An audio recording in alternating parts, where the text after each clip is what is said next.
ಹಿರಿಯೂರು ನಗರದಲ್ಲಿಂದು ಜನಜಾಗೃತಿಗಾಗಿ ರೈತ ಸಂಘದ ವತಿಯಿಂದ ಬೃಹತ್ ಮೆರವಣಿಗೆ ಹಮ್ಮಿಕೊಳ್ಳಲಾಗಿತ್ತು.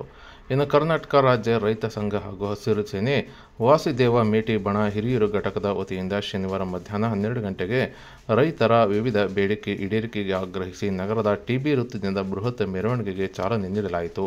ಇನ್ನು ರೈತರ ಬೇಡಿಕೆಗಳಾದ ರೈತರ ಟಿಸಿ ಖರೀದಿಗೆ 4 ಲಕ್ಷದಷ್ಟು ಹಣ ಖರ್ಚಾಗುತ್ತಿದ್ದು ಬೆಲೆ ಕಡಿಮೆ ಮಾಡಬೇಕು, ರೈತರ ಪಂಪ್ಸೆಟ್ಗಳಿಗೆ ಆಧಾರ್ ಲಿಂಕ್ ಇಲ್ಲದಿದ್ದರೆ ವಿದ್ಯುತ್ ಕಡಿತ ಮಾಡುತ್ತಿದ್ದು ಇದರಿಂದಾಗಿ ರೈತರಿಗೆ ಸಮಸ್ಯೆ ಉಂಟಾಗುತ್ತಿದ್ದು ಮೀಟರ್ ಅಳವಡಿಸಲು ಸರ್ಕಾರ ಮುಂದಾಗಿದೆ. ಈ ಕುರಿತು ರೈತರಿಗೆ ಜನಜಾಗೃತಿ ಮೂಡಿಸುವ ಸಲುವಾಗಿ ಬೃಹತ್ ಮೆರವಣಿಗೆ ಹಮ್ಮಿಕೊಂಡಿದ್ದು ಈ ಒಂದು ಮೆರವಣಿಗೆಯಲ್ಲಿ ಜಿಲ್ಲೆಯ ನಾನಾ ಭಾಗದಿಂದ ಬಂದಂಥ ರೈತ ಮುಖಂಡರು, ರೈತ ಮಹಿಳೆಯರು ಭಾಗವಹಿಸಿದ್ದರು. ವಿಶೇಷವಾಗಿ ರೈತ ಮಹಿಳೆಯರು ಪುರುಷರಿಗಿಂತ ನಾವೇನು ಕಮ್ಮಿ ಇಲ್ಲ ಎಂಬಂತೆ ಮೆರವಣಿಗೆ ಉದ್ದಕ್ಕೂ ತಮ್ಮಟೆ ಬಾರಿಸಿ ಸಖತ್ ಸ್ಟೆಪ್ ಹಾಕಿ ಶಿಳ್ಳೆ ಕೇಕೆಗಳನ್ನು ಹಾಕುವ ಮೂಲಕ ಮೆರವಣಿಗೆಗೆ ಮೆರುಗು ತಂದಿದ್ದರು.